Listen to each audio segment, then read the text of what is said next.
Hi friends, உங்களுக்கான ஒரு dream job தேடிட்டு இருக்கீங்களா? அதுதான் எஸ்பிஓ. எஸ்பிஓ பற்றி ஜெனுனான விஷயங்கள் தெரிஞ்சுக்கணும்னு நினச்சிங்க அப்படின்னா கண்டிப்பாக என்னோடய சேனலை சப்ஸ்கிரைப் பண்ணி வச்சுக்கோங்க. ஃப்யூச்சரில் கண்டிப்பாக உங்களுக்கு யூஸ்ஃபுல்லாக இருக்கும். வாங்க வீடியோக்குள்ளார போகலாம். இப்போ ஒவ்வொரு விஷயமா சார் கொடுத்த 10 அனௌன்ஸ்மெண்ட்லேருந்து ஒவ்வொரு விஷயமா நம்ம பார்த்துட்ருக்கோம். இப்போ ஐடி ட்ரான்ஸ்ஃபர் ரிலேட்டடாக நம்ம பார்க்கலாம். இப்போ ஐடி ட்ரான்ஸ்ஃபர் பண்ணணும் அப்படின்னா மிக முக்கியமான ஒரு விஷயம் என்ன அப்படின்னா, உங்கள் இமெயிலேருந்து ஒரு இமெயில் பண்ணணும். அதாவது sbo.tvm@gmail.com இதுக்கு ஒரு இமெயில் பண்ணுங்கள். உங்களோட பேமெண்ட் ப்ரூஃபோட கண்டிப்பாக இமெயில் பண்ணுங்கள். ஓகேங்களா? அப்புறமேலு உங்களோட ஸ்டாஃப் ஐடி, அப்புறமேலு உங்கள் நேமும் உங்கள் ஸ்டாஃப் ஐடியோட மென்ஷன் பண்ணி உங்கள் எஸ்பிஓவில் எந்த இமெயில் கொடுத்துருக்கீங்களோ அதுக்கு பண்ணுங்கள். ஓகேவா?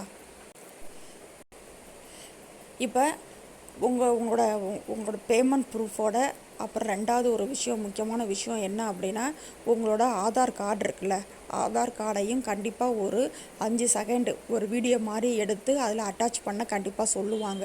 அதனால் அதையும் நீங்கள் கவனமாக பண்ணிடுங்க.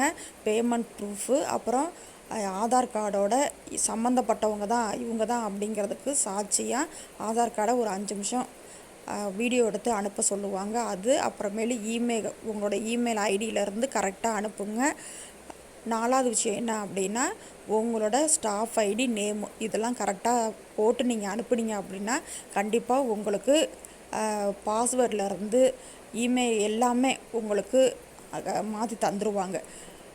பாஸ்வேர்ட்லேருந்து அப்புறமேலு இமெயிலேருந்து ஃபோன் நம்பர்லேருந்து கண்டிப்பாக எல்லாமே மாற்றி தந்துடுவாங்க. ஓகேங்களா?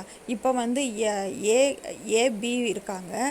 பி எனக்கு வேலை பார்க்கல அப்படின்னு நினச்சிட்டு ஏக்கு ட்ரான்ஸ்ஃபர் பண்ண நினைக்கிறாங்கன்னு வச்சுக்கோங்களேன். பி இது மாதிரி ஏக்கு நான் ட்ரான்ஸ்ஃபர் பண்ணி தரேன் அப்படின்னு சொல்லி ஒரு மெயில் அனுப்பணும். ஓகேங்களா? அவங்களோட ஸ்டாஃப் ஐடி, நேம் எல்லாம் போட்டு இது மாதிரி இவங்களுக்கு நான் அனுப்புகிறேன், நான் மாற்றி தரேன் அப்படின்னு சொல்லி அனுப்புனீங்க அப்படின்னா கண்டிப்பாக மாற்றி தந்துடுவாங்க. அப்புறம் சரி அதுக்கும் கொஞ்சம் டிலே ஆகுது அப்படின்னா இருக்காங்களே, யார் அந்த ஐடியை வாங்க போகிறாங்களோ இது மாதிரி எல்லாமே மெயில் அனுப்புனாங்க, இன்னும் எனக்கு எல்லாமே மாற்றி தரல அப்படின்னு ஒரு மெயில் அனுப்புனா கூட அது கூடிய சீக்கிரம் ரெஸ்பான்ஸ் பண்ணிடுவாங்க. அதனால் எல்லாருமே பார்த்து கண்டிப்பாக பண்ணிக்கோங்க.